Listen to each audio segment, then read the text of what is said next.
אנחנו מטילים מצור מוחלט על העיר עזה. This video exposes the intellectual bankruptcy of Amnesty International and the moral confusion of its allies. There is no genocide in Gaza. There never was. And based on the facts and definitions in international law, there likely never could be, at least not by Israel. Yet the word genocide is thrown around recklessly by NGOs, media pundits, and ideological movements that should know better. These organizations are not merely mistaken. They are, in our view, morally compromised. By spreading the genocide narrative, they aren't just condemning Israel's war policy. They're demonizing the entire Jewish state, and by extension, Jews worldwide, who are inevitably associated with it. Let's examine who is pushing this narrative and why. 1. Islamist and Muslim support for the genocide narrative. Many Muslims around the world adopt the genocide claim not through deep investigation, but out of a tribal and religious solidarity with fellow Muslims. The concept of the Ummah, the global Muslim community, means that when Muslims suffer anywhere, many feel a visceral emotional need to stand with them unconditionally. In this view, the Gazans are not just another population caught in a tragic war, they are our people. And when those people are said to be dying at the hands of Jews, who in Islamic tradition are described as the worst of all beings, in Surah 98 verse 6, the label of genocide comes easily. It becomes almost inevitable. From that theological and emotional lens, it's not hard to see why many Muslims, especially those already radicalized, fall for this narrative without ever seriously examining the facts. Muslims generally are not following the truth wherever it leads in an unbiased manner. Rather, they are following al-wala wal-bara, loyalty to the Muslims and enmity to the non-Muslims. As they themselves admit on Muslim websites, At-Tabarani narrated from Ibn Abbas, may Allah be pleased with him, that the Prophet, blessings and peace of Allah be upon him, said, "The strongest bond of faith is taking believers as allies and friends for the sake of Allah, and to regard disbelievers as enemies for the sake of Allah, to love for the sake of Allah and hate for the sake of Allah. May He be glorified and exalted." The Prophet also said, "Expel the idolaters, mushrikeen, from the Arabian Peninsula." He said, "I will expel the Jews and Christians from the Arabian Peninsula, and will not leave any, but Muslims." These clear and unambiguous texts, and others, illustrate quite plainly the extent to which Islam is concerned about the protection of the nation from disbelieving communities, and from political coexistence with them which may cause the Muslims to take them for friends and protectors, a thing which Allah has forbidden them from doing. Given the inherent hatred in Islam against the Jews and other non-Muslims, it is not surprising in the least why Muslims would swallow up the false narratives against the Jews. 2. The radical left's obsession with victimhood. The far left sees genocide everywhere. To them, any violence against a group they label as oppressed, whether defined by race, religion, gender identity, or geography, is automatically a form of systemic annihilation. That's why we hear the term transgender genocide in Western discourse, despite the lack of state-sponsored extermination. Transgender journalist Emily St. James has described some U.S. laws as meeting criteria mentioned in the United Nations definition of genocide, including laws banning gender-affirming care, causing serious bodily or mental harm to members of the group, deliberately inflicting on the group conditions of life calculated to bring about its physical destruction in whole or in part, and those allowing child protective services to pursue child abuse, claims against the parents of children receiving gender-affirming care, and remove said children, forcibly transferring children of the group to another group. So when they see so-called brown people dying in the Middle East, particularly at the hands of a U.S.-aligned democratic power like Israel, they don't hesitate. It must be genocide, because the moral framework they operate from allows no other explanation. Israel is stronger, therefore it is the oppressor. Gazans are weaker, therefore they are the oppressed. Despite the existence of the entire global ummah, leftists still see Muslims as oppressed minorities. It should be offensive to Muslims, but they will take the support from wherever it comes. 3. The far right's anti-Semitic opportunism. The far right doesn't care about Gaza. Not really. Their interest in the genocide narrative is purely opportunistic.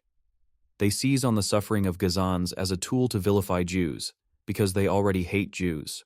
When Israel fights a war, the far right sees a propaganda goldmine. "Look what the Jews are doing," they say, ignoring the terror tunnels, the hostage-taking, the systematic use of human shields by Hamas. It's not about the facts for them. It's about confirming and pushing a prejudice. The far right, far left, and Islamists are well aligned when it comes to attacking Israel. Perhaps a strange combination that ought to cause reflection, but that is unlikely. 4. Why the average moderate gets pulled in. What about everyday people? Those who don't hate Jews, don't support Hamas, and don't live on the ideological fringes. Why do they believe the genocide myth? One answer is emotional reasoning. They see horrifying images of destruction. They see videos of dead children, whether real or fake. They hear claims of tens of thousands killed and instinctively conclude, this must be genocide. It's not the result of legal analysis. It's not based on the UN Genocide Convention. It's a gut reaction, a deeply human one, but a deeply mistaken one. The reality, not only is there no genocide, it's arguably impossible. Not only is there no genocide taking place in Gaza, the very structure of the conflict makes genocide virtually impossible in general. This video will walk you through the facts, the law, and the logic, line by line. You'll see that the genocide accusation doesn't hold up. It's a myth, one fueled by ideology, absurd definitions, hatred, and emotional manipulation. We must be brave enough to reject that myth and tell the truth, no matter how unpopular it may be. Let's analyze the first section of the video. אנחנו מטילים מצור מוחלט על העיר עזה. אין חשמל, אין מזון, אין מים, אין דלק. הכל סגור. אנחנו נלחמים בחיות אדם ואנחנו נוהגים בהתאם. Amnesty International opens its video with a quote from Israeli Defense Minister Yoav Gallant. The reason they begin with this quote is obvious. It's emotionally explosive. It sets the tone they want, one that implies cruelty, dehumanization, and genocidal intent. But it's also deeply misleading and intellectually dishonest, because it strips the quote of its context and frames it in the worst possible light. What the quote actually refers to. Let's unpack this. Gallant's statement came after the single deadliest attack on Jews since the Holocaust, when Hamas terrorists invaded Israel, murdered over 1,200 people, raped women, burned people alive, and kidnapped over 250, including babies and the elderly. So when Gallant says Israel is fighting human animals, he's clearly referring to the terrorists who committed those atrocities, not to the general population. Furthermore, why assume this was about non-combatants at all? There's no reason not to interpret this as a direct reference to Hamas, whose actions on October 7th were nothing short of barbaric. If this was about the entire population, we should see a pattern of Gallant saying this over the years, not an isolated statement directly after a horrific attack. The timing of this quote is critical. And let's be honest, if any group on Earth fits the description of human animals, it's the ones who livestreamed the murder of civilians and proudly paraded women through Gaza as trophies. Crucial context Amnesty conveniently ignores. Thanks to Eisenberg at Honest Reporting, we have the missing context Amnesty left out.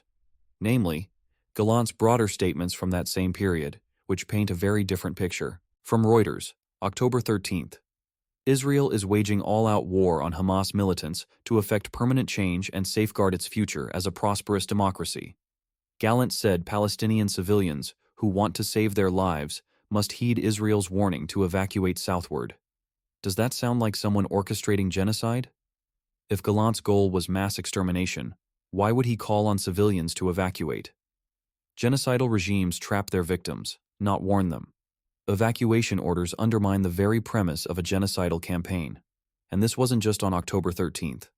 On October 8th, the day after the massacre, Gallant posted, "The IDF is currently operating to defeat the enemy and to defend our citizens.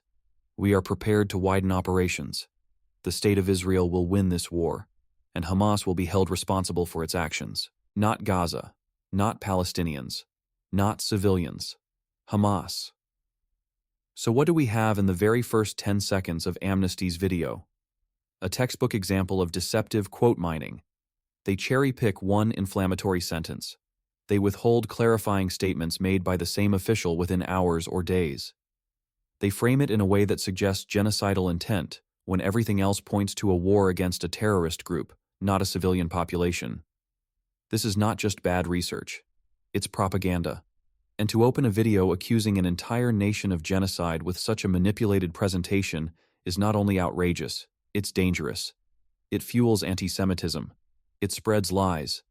and it discredits the very concept of genocide by politicizing it beyond recognition. Now, a sophisticated person may object by saying, haven't some claimed that all of Gaza is Hamas?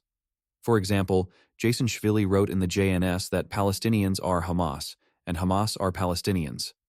One point of evidence cited includes that a poll by PCPSR showed that 72% of Palestinians supported Hamas's decision to launch the October 7th attacks. So already we can see from this single data point a strong majority of Gazans are terrorist supporters or sympathizers. And if you support terrorism, you are in some sense a terrorist yourself. If you support Hamas, you are Hamas to some extent. So how are we to resolve the claims just made that Gallant was not referring to the entire population, or majority thereof? The answer is that there is a spectrum when it comes to terrorism. Most Gazans are terrorists only in the sense of thought, not action. Most of them will never pick up a weapon or blow someone up. So when we talk about crushing Hamas, we are talking about the military wing, the ones who actually go from thought to action. Of course, Israel has the right to stop collaborators or supporters as well, but they are not the primary target. If they were, the death toll would have been 10 to 20 times higher. Even if you think Israel would be justified in that, that's not the path they have taken. And after almost 2 years of war, there would be no point now to do such damage. If they were going to wipe out the population, they would have done it in October 2023 when the attack happened, not almost 2 years later after a global campaign against Israel and almost irreversible reputational, economic, and military damage. So before we even reach the 30-second mark of Amnesty's video, its credibility is already in tatters. A quote that could, at worst, be described as emotionally charged wartime rhetoric against a terrorist group is twisted into supposed evidence of intent to commit genocide against non-combatants. And note our use of non-combatants in this video rather than civilians. Because most Gazans support Hamas, they are not true civilians. But since most are not actively fighting or intending to fight, they cannot be classed as combatants. As a compromise, they are labeled as non-combatants. Now let's talk honestly about dehumanization. Whenever someone uses strong language against an enemy, like calling terrorists human animals, the outrage machine goes into overdrive. Why? Because we've built a modern moral reflex. If it sounds remotely like something the Nazis once did, it must be evil. But this is shallow thinking. The Nazis also made laws. Does that make all lawmaking evil? They had a military, so is having a military now immoral? They published books. Should we ban publishing? This kind of reasoning is not just lazy, it's dangerous. Moral judgment should be based on principles, not historical guilt by association. Just because Nazis engaged in dehumanization doesn't mean that all dehumanization is inherently immoral. It depends on the target and the justification. The real issue is not whether dehumanization is wrong in all cases, it's obviously not, but whether it's deserved in specific cases. And whether people want to admit it or not, nearly everyone engages in some form of dehumanization. On the far left, perceived racists and sexists are often labeled as subhuman, trash, or a threat to democracy. That is, unless they are Muslim racists, then they usually get a free pass. On the right, terrorists are rightly called scum, monsters, or pure evil, because they are. The right dehumanizes terrorists, while the left humanizes and enables them. It's the left that says that the terrorists are just lashing out against oppression, not that they are evil terrorist scum. Of course, not everyone on the left, that should be obvious. Islamists go even further. According to them, Jews and Christians are literally the worst of creatures. It's not that Jews are considered animals. No, they are worse than animals. They are the worst of creatures. But here's what groups like Amnesty International and others conveniently ignore. Systematic Islamic dehumanization of non-Muslims, which is not only ideological, but scriptural. Take Surah 98 verse 6. Indeed, they who disbelieved among the people of the scripture and the polytheists will be in the fire of hell, abiding eternally therein. Those are the worst of creatures. Who are these worst of creatures? Jews, Christians, and pretty much anyone who does not accept Islam. And they are considered worse than animals, as Islamic scholar Sayyid Abul Ala Maududi wrote. That is, they are worse than all creatures of God, even than animals, for the animals do not possess reason and power, but these people reject the truth in spite of having reason and authority. And what are Muslims commanded to do to the worst of creatures? Surah 9:29. Fight those who do not believe in Allah or in the last day, and who do not consider unlawful what Allah and His Messenger have made unlawful, and who do not adopt the religion of truth from those who were given the scripture, fight until they give the jizya willingly while they are humbled. That's not directed at armed combatants. That's a religious call to dominate and humiliate entire populations. It says to fight those who do not believe, not fight those who are attacking you. Apologists want to frame this as self-defense, but that is a complete lie. It says to fight the unbelievers, not people who are fighting you. Moreover, it says to fight them until they pay you the jizya tax and are humbled. In what other self-defense encounter do you fight an enemy until they start paying you taxes and feel humbled? That's absurd. You fight until the threat stops, not until they start paying you taxes. So if you have a problem with fighting human animals, perhaps you should have a problem with the religion that promotes that, not some politician. So let's get this straight. Amnesty International and similar NGOs want you to be shocked, outraged, that an Israeli politician said Israel is fighting human animals. But they say nothing about a prophet followed by 2 billion people who called Jews, Christians, and other non-believers the worst of creatures and instructed his followers to fight them. They are silent on Sahih Muslim 29:22, a hadith in both Islamic scripture and the Hamas charter. The last hour would not come unless the Muslims will fight against the Jews, and the Muslims would kill them until the Jews would hide themselves behind a stone or a tree, and a stone or a tree would say, "Muslim, or the servant of Allah, there is a Jew behind me. Come and kill him."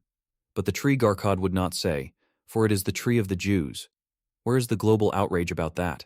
Where is Amnesty's report, documentary and video on the religiously sanctioned dehumanization and genocide embedded in Islamic ideology? If you are genuinely opposed to violence and dehumanization, start there. Start with the source of the very hatred that fuels groups like Hamas. Until then, don't pretend to be defenders of human rights. You are not defenders of peace. You are useful idiots for one side's extremism while vilifying the other's self-defense. Terrorists dehumanize themselves. Let's be clear. When a person slaughters civilians, kidnaps babies, rapes women, or uses human shields, they have stripped themselves of the moral protections afforded to decent human beings. Under international and moral law, terrorists forfeit the right to life. There is absolutely nothing wrong with calling them animals, monsters, or any other label that fits their actions. That's not genocide. That's justice. What is truly dangerous is equating Israel's moral clarity in fighting terrorism with the indiscriminate religious hatred promoted by Islamists, who see all Jews, all Christians, and all non-believers as inherently inferior. So yes, dehumanization exists, and sometimes it's justified, and sometimes not. Dehumanizing a child for their ethnicity? Evil. Dehumanizing a terrorist who just murdered civilians? Justified. Calling Hamas human animals after the October 7th massacre? Mild, if anything. If you refuse to condemn the Islamic dehumanization of Jews, while hysterically condemning Israel's rhetorical fight against terrorists, then you are not a human rights advocate. You are a useful idiot in service of a radical agenda. Moral clarity demands more than outrage. It demands honesty and dealing with the real issues. And that's exactly what Amnesty and its allies are unwilling to provide. For over a year, we've witnessed utter carnage unfolding right before our eyes in the occupied Gaza Strip with no end in sight. Many have described this carnage as the first live-streamed genocide. Carnage in a war zone? How shocking. What exactly did Amnesty expect war to look like? Neat, bloodless, and aesthetically pleasing. She might as well said, war is violent and unpleasant. Well, yes, that's what war is, especially when it involves an enemy like Hamas that deliberately fights from within civilian areas and openly declares its intention to die as martyrs. What she is doing is simply using rhetoric to make a point. She is amplifying the emotions and inciting hatred and rage. The myth of the occupied Gaza Strip. Calling Gaza occupied is nothing short of propaganda. Israel unilaterally withdrew from Gaza in 2005. Every last soldier, every last Jew. Gaza was left under the full administrative control of the Palestinians. But what did the people of Gaza do with that opportunity? They elected Hamas, a jihadist terrorist organization whose charter explicitly calls for the extermination of Jews and the destruction of Israel. Hamas immediately turned Gaza into a weapons depot and a launch pad for rockets. They diverted millions in foreign aid toward advancing terrorism. Does Israel still control airspace and borders to a strong extent? Yes, and for obvious reasons. Because Gaza is governed by a terrorist organization at war with Israel, and any responsible state has an obligation to protect its citizens from cross-border attacks. Security measures are not occupation, they are defensive necessities. Egypt also enforces a blockade on Gaza. So does that mean Egypt is occupying Gaza too? Of course not. And if Egypt isn't occupying Gaza, neither is Israel. If Israel really were occupying Gaza, Hamas would not be constantly firing rockets at Israel and brainwashing its people to hate Jews. The language of occupation is thoroughly stupid in this case. The population of Gaza broadly support terrorism, and therefore restrictions are placed on them. Until they become civilized, the restrictions will continue. That's not occupation on Israel's part, that's self-defense. Importantly, Professor of Law Alan Dershowitz wrote in Palestinianism, "The newest attack on peace, human rights, and democracy. Palestinianist groups. Hamas did not care about a homeland for the Palestinians. They wanted to kill Israelis and make Israel uninhabitable. Their goal was to destruct, not construct." This has been true from the very beginning, when the leader of the Palestinian people, Hajj al-Husseini, told the Peel Commission in 1937 that the Arabs of Palestine did not want a state. They just wanted there not to be a Jewish state. This was true when the Palestinians turned down proposals that would have resulted in a two-state solution in 1938, 1948, 1967, 2000, 2001, and 2007. It was true in 2005 when Israel completely ended its occupation of the entire Gaza Strip, which the Palestinians could have turned into a self-governing democracy, a Singapore on the Mediterranean. Instead, Hamas, with the support of many of the Gaza population, overthrew the Palestinian Authority, murdering many of its leaders and functionaries, and established a theocratic tyranny that used its enormous resources, given it by European countries and Israel, to try to destroy Israel by building terror tunnels, rocket launchers, and other offensive weapons designed to kill Israelis and make Israel uninhabitable. Now about the first live-stream genocide. That claim is outrageously backward, because the only thing that was live-streamed on October 7th was Hamas's own massacre of innocent civilians, families shot in their homes, women raped, and the brutal kidnapping of Shiri Bibas and her 2 young sons, all 3 of whom were murdered. And yes, much if this was broadcast in real time, proudly, by Hamas themselves. If there was ever an attempted live-stream genocide, this was it. The only reason it's now called a massacre instead of a genocide is because they didn't succeed enough to call it genocide. But they tried. That's what makes Amnesty's inversion of reality so galling. They look at Israel's military response, targeted, restrained, and focused on eliminating terrorists, and label it genocide while forgetting real Islamist genocidal intent that sparked this war in the first place. Israel's military actions are targeted, not indiscriminate. Yes, civilians have died in Gaza. That is the reality of war, especially a war where one side hides its weapons in hospitals, its commanders in schools, and its rocket launchers on apartment rooftops. But let's be clear. Israel does not target civilians. Hamas does. Israel warns civilians to evacuate before attacking terrorists or takes other measures to reduce civilian casualties. Hamas deliberately places them in harm's way. Should Israel refrain from striking terrorist infrastructure just because Hamas hides behind women and children? Of course not. To do so would create a monstrous incentive structure. Kill civilians in Israel, then shield yourself with civilians in Gaza and enjoy impunity. No civilized country can allow that. Nor should it. Nor should Israel have to risk countless lives of its soldiers to prevent increased enemy civilian casualties. Eisenberg of Honest Reporting explained in detail, "Many civilians in Gaza have tragically died, but the primary blame lies with Hamas, whose systematic use of human shields ensures those deaths occur. In recent debates, I've been struck by how persistently people refuse to fully grasp what this strategy means, or why it places the responsibility for civilian deaths squarely on Hamas. Even Israel's fiercest critics typically concede that Hamas embeds itself in civilian areas and that its fighters wear civilian clothes. And yet, they still won't assign Hamas the primary blame. Instead, they advance arguments that, often unintentionally, reveal the opposite of what they're trying to prove, that Israel is not trying to kill civilians, and that Hamas bears responsibility for the high civilian toll. Take the common defense. Of course Hamas fights this way. All guerrilla groups do. or else they'd be quickly defeated. But that logic is incredibly revealing. It admits the strategy works only because Israel tries to avoid killing civilians. If Israel were indiscriminately bombing and firing without regard for civilian life, then hiding among civilians wouldn't protect Hamas. There would be no point to the strategy. Another version of this argument concerns Hamas's refusal to wear uniforms. Of course they don't. If they did, they'd be easier to identify and eliminate. But again, this concedes the point. It proves that Hamas knows Israel is aiming only at combatants, and it shows that if Hamas did comply with international law, by separating itself from civilians and identifying its fighters, far fewer civilians would be killed. Hamas takes no steps to minimize civilian deaths, not necessarily because it is actively trying to get civilians killed, a common strawman argument, but because it knows it benefits from those deaths and will not take any effort to mitigate civilian harm. This is not a side effect of war. It is a central feature of Hamas's strategy. Their leaders have openly admitted this.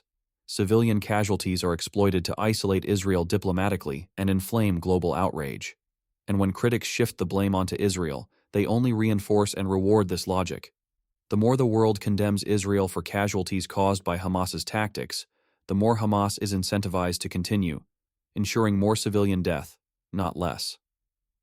One of the clearest tests came from a simple thought experiment recently posed. If civilians had truly evacuated to southern Gaza, and only Hamas fighters remained in the north, would the civilian death toll be remotely the same? To any reasonable person, the answer is obviously no. Israel would not waste advanced weaponry and intelligence resources solely to knowingly target civilians. The entire premise of intentional targeting and, of course, genocide unravels when faced with the reality of how Hamas fights and how Israel responds. If there was a proper evacuation and separation, and Hamas would actually fight without civilians around them, the non-combatant casualty rate would be exponentially lower, and the war would have been over a long time ago. Meanwhile, idiotic human rights groups talk about forced displacement and ethnic cleansing. They are so brainwashed with their legalese that they forget basic common sense. When a war is going on, you evacuate the non-combatants. Now we should mention the moral and biblical mandate to end this terror. Israel is fighting not just to defend its present, but to secure its future. It's fighting for a world in which the name Hamas is no longer heard. Not in war reports, not in terror alerts, not in the bloodied cries of its victims. As the prophet Isaiah wrote, "No longer will violence, Hamas, be heard in your land, nor ruin or destruction within your borders. But you will name your walls salvation, and your gates praise." Isaiah 60:18. This is a call for peace through justice. And justice requires that Hamas be obliterated, not protected by cynical international narratives, not enabled by morally corrupted NGOs, and certainly not rewarded for its crimes. The Bible says that there is a time for peace and a time for war. This is a time for war, Netanyahu told a press conference, quoting Ecclesiastes, though he is not citing this because he is personally very religious. Victory begins with knowing the difference between good and evil, between right and wrong. It means making a moral distinction between the deliberate murder of the innocent and the unintentional casualties that accompany every legitimate war, he said. With shared forces, with deep faith in the justice of our cause, and in the eternity of Israel, we will realize the prophecy of Isaiah 60:18. Violence shall no more be heard in your land, desolation nor destruction within your borders. But you shall call your walls salvation, and your gates praise, he said. You can never have victory if you do not know the difference between good and evil. So yes, there is carnage in Gaza, but that carnage was not started by Israel. It was started by Islam and continues through Hamas. And it will end when Hamas no longer exists, and radical Islam goes to the dustbin of history, where it properly belongs. Call it what it is, a just war, not genocide. And those who refuse to see the difference are morally stupid and destined to burn in the hellfire. Day after day, what has your government done to prevent this genocide? What have your political leaders done? If we accept Amnesty International's premise that a genocide is taking place in Gaza, then we must ask an even more damning question. Why have Muslim-majority nations, especially Egypt, done virtually nothing to stop it? Now, it's true that many Palestinians have crossed into Egypt, but not as recognized refugees receiving protection and support. Instead, as reported, over the last 15 months, more than 100,000 Palestinians have escaped to Egypt. They pay thousands of dollars a head to escape the Gaza Strip. but upon reaching Cairo, face a future without jobs, rights, or even the ability to leave. Egypt, a country of over 115 million people, has accepted only around 100,000 displaced Palestinians, and even then, only through informal or transactional means, not through a coordinated humanitarian or asylum effort. Palestinians are charged exorbitant sums just to enter, and once inside, they lack legal refugee status, access to employment, or freedom of movement. If genocide were truly happening, why would Egypt treat fleeing civilians as burdens, not as brothers? And why does the international community remain mostly silent on this? If genocide is truly unfolding, then Egypt may be one of the most complicit and immoral governments in the world today. Gaza borders only two countries, Israel and Egypt, and yet Egypt has refused to open its border to refugees. This is not speculation. As reported by the University of Sydney, Egypt, the only country aside from Israel that has a border with Gaza, has rebuffed pressure to accept Palestinian refugees displaced by Israel. Reports have indicated that Israeli officials have tried to lobby international support to compel Egypt to accept refugees from Gaza. Egyptian President Abdel Fattah al-Sisi, however, has been adamant in refusing to allow humanitarian corridors or the entry of large numbers of Palestinians into Sinai. He has called it a red line that, if crossed, would liquidate the Palestinian cause. In recent days, the UN's High Commissioner for Refugees, Filippo Grandi, has validated Egypt's position. Grandi said displacing Gazans to Egypt would be catastrophic for both Egypt and the Palestinians, who he indicated would likely not be allowed to return. UN's High Commissioner for Refugees, Filippo Grandi, backed Egypt's stance, arguing that such displacement would be catastrophic. Catastrophic for whom? For Gaza's civilians trying to escape death? Or for the ideological narrative that frames Israel as a genocidal oppressor and the Palestinians as eternal victims? But wait, isn't saving a life the highest moral duty in Islam? The Quran, Surah 532, famously says, "Because of that, we decreed upon the children of Israel that whoever kills a soul, unless for a soul or for corruption, done in the land, it is as if he had slain mankind entirely. And whoever saves one, it is as if he had saved mankind entirely." This verse is quoted endlessly to showcase Islam's commitment to human life. So if that verse means anything at all, why won't Egypt open the gates to save those lives?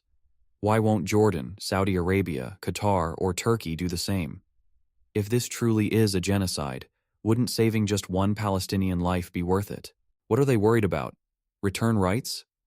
One of the justifications Egypt gives is the fear that Palestinian refugees will never return and that accepting them would amount to liquidating the Palestinian cause. This is where the hypocrisy becomes almost comical.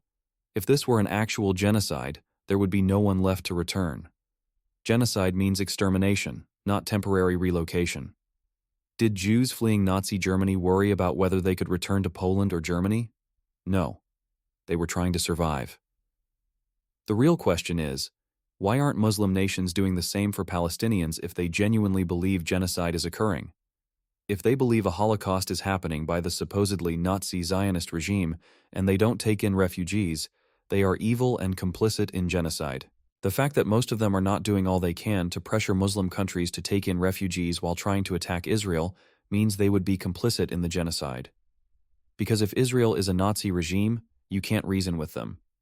So if you can't beat them militarily, then you have to save all the lives you can. Because if Zionists really are Nazis, then there won't be a single Palestinian left after Israel commits the slowest genocide in history. Ironically, kuffar nations, non-Muslim, secular liberal democracies, are doing more to help Gaza civilians than many Muslim nations. Canada, as an example, pledged 5,000 temporary visas for Gaza residents with relatives who are citizens. Meanwhile, oil-rich Saudi Arabia has not taken any. Tolo News reports, following a suggestion by U.S. President Donald Trump regarding the occupation of Gaza and the forced displacement of Palestinians, Netanyahu stated that Palestinians should be relocated to Saudi Arabia. However, the kingdom affirmed that Palestinians in Gaza are not refugees who can be expelled from their land at the will of the Israeli occupation. So there is a Holocaust going on, but they won't accept their fellow Muslims or refugees? Despicable. They are willing to sacrifice the lives of Palestinian children for a so-called cause that isn't achieving anything or winning. Talk about human sacrifice. The kuffar are much more moral than you. Years earlier, according to the BBC, there are around 1 million people with a Syrian passport in Germany. Most of them came from 2015 to 16, after Angela Merkel's government made a decision not to close Germany's borders to refugees fleeing Syria's civil war. So, which is it? 1. Muslim governments around the world are evil, heartless, and unwilling to protect their own people, letting their Muslim brothers and sisters be annihilated by Israel. Or 2. There is no genocide, and these countries know it, which is why they see no need to open their borders or absorb refugees. If it were truly a genocide, the reaction would not be strategic hesitation about return rights. It would be mass mobilization to save lives, to save fellow Muslims. The focus on BDS rather than doing what would actually save Palestinian lives proves they are full of it. Occasionally you will see protesters mentioning what I am saying, but it is a drop in the bucket. If you believe genocide is happening, then you must condemn Egypt, Jordan, Saudi Arabia, Qatar, and other Muslim countries for failing to act. You must also wonder why Islam does not produce moral nations. Why do Muslim-majority countries fail to prevent a Holocaust of their fellow Muslims? 2 billion Muslims cannot stop a Holocaust supposedly committed by Israel, with a population of 10 million people. 10 million people cannot be stopped by an ummah of 2 billion. Whose side is God really on? So if you believe every Muslim life matters, and that saving one is as saving all mankind, then you must demand they open their borders.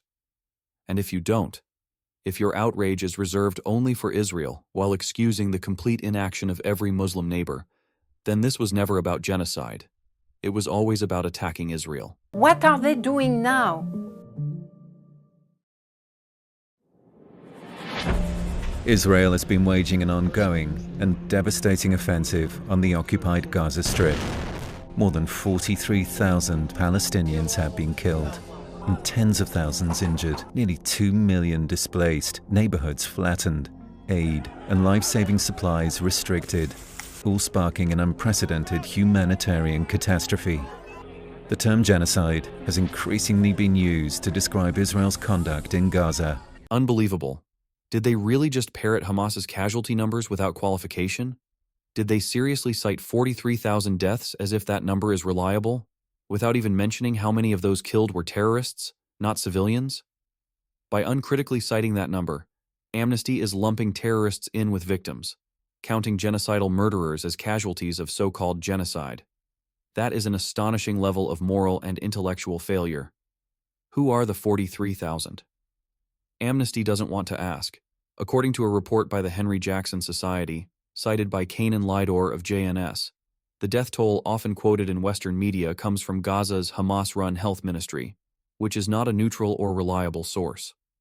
The report by the London-based Henry Jackson Society security think tank breaks down the figure of about 44,000 deaths since October 7, 2023, that the Hamas-controlled health ministry in Gaza has published, and which international media have reported without scrutiny. The scale of civilian deaths in Gaza is a key element in a legal and propaganda attempt by Israel's enemies to isolate it internationally using false allegations of genocide. The figure, which does not distinguish between civilians and the 17,000 terrorists Israel says it has killed in Gaza, also includes about 5,000 people who die of natural causes each year, states the report. Let that sink in. They're counting terrorists as so-called genocide victims.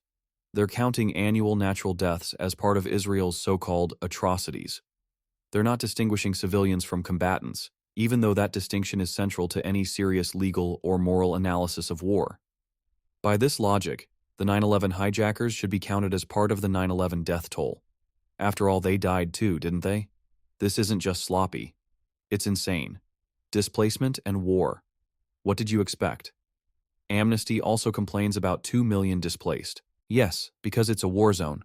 That's what happens when a terror group launches a massive war and deliberately embeds itself in civilian areas.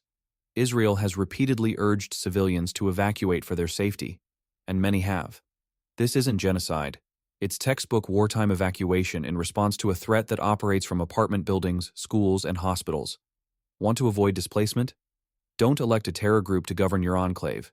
And better yet, don't follow Islam. Islam doesn't mean peace. It is the biggest barrier to peace. They also moan about restricted aid. Again, what did they expect? If Gaza is governed by a terrorist organization, then yes, aid will be restricted, as it should be. Any sane country would limit aid that could be stolen, weaponized, or used to prolong the enemy's war effort. And yet Israel still allows aid to enter, even knowing that some of it will be seized by Hamas. Gaza is lucky to receive any aid at all, given the circumstances. You don't get to elect genocidal jihadists and then demand open borders, unlimited aid, and the moral high ground.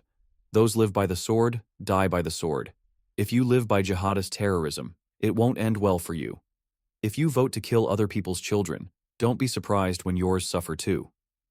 Gaza cannot exist in its current form. Let's be brutally honest. Gaza, as it was, is finished. As long as it remained a terrorist-run pseudo-state, it had no moral or legal right to exist in that form. No other country would tolerate what Israel has tolerated for decades: thousands of rockets, multiple wars, constant incitement, and terrorist tunnels burrowing toward civilian towns. Israel is completely justified in eliminating every threat, including buildings used for any potential military purpose, mosques used to store weapons and preachers inciting terrorism, shops from where rockets are fired, and any location that poses a clear risk to any Israeli. There is no place terrorists can hide where Israel cannot get to them. You think because you are hiding behind civilians that we will simply let you kill us? Not going to happen. This is not targeting civilians. If Israel were targeting civilians, the death toll would be exponentially higher, and Amnesty knows it. Even if we accept the exaggerated numbers at face value, Israel at that time reportedly killed around 17,000 terrorists and perhaps 1 or 2 civilians per militant. That is a civilian-to-combatant ratio of 1.1 or 2.1, which, in dense urban warfare against an enemy using human shields, is remarkably low and indicates restraint, not genocide. This is not a genocide. It is the inevitable result of radical hate. This is not an unprecedented humanitarian catastrophe.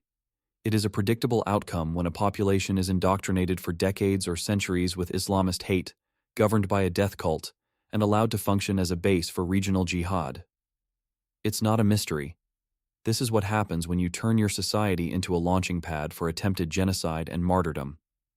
The path to peace, de-radicalization, not empty slogans. If you want peace in Gaza, it won't come through ceasefires or aid convoys alone. It will come only through the dismantling of Hamas and the eradication of radical Islamic ideology that fuels it. There can be no peace while children are taught to hate, while martyrdom is glorified, and while genocidal anti-Semitism is preached from the pulpits. If Amnesty International truly cared about peace, they would start there, by calling for the end of radical indoctrination, not by rehabilitating terrorists as victims. The fact that de-radicalization is not the main media focus shows how useless and pathetic they are. This concludes part 1 of our response to Amnesty International's baseless and inflammatory accusation that Israel is committing genocide. Based on the available evidence, Israel is not committing genocide. If credible new evidence emerges that clearly refutes what has been presented, then the conclusion may change. But until then, we follow the facts as they currently stand. And if Israel's policies were ever to change and cross into actual genocidal intent or action, that would represent a new and distinct reality, not a retroactive justification of past false accusations. You cannot accuse someone of a crime until they have actually committed it. In fact, the constant international demonization of Israel, calling it genocidal without proof, creates a dangerous moral hazard. If the world treats Israel as a pariah state regardless of its efforts to minimize harm, then why would Israel continue to put its own soldiers in harm's way to protect civilians in Gaza? Ironically, the louder the chant of genocide, the more risk there is that Israel could one day stop exercising restraint. And if that happens, the very people screaming genocide now will have helped make it more likely. But of course, most of them never consider this. In part 2, we'll continue dismantling Amnesty's misleading claims and expose more of their misrepresentations regarding Israel's conduct. Thank you for listening. Please, like, subscribe, and share this video. Comment with your thoughts and insights. Use these facts when confronting false narratives about Israel. Listen more than once to memorize the arguments, and visit Radical Universe for more analysis and educational content. Thank you again, and we'll see you in part 2.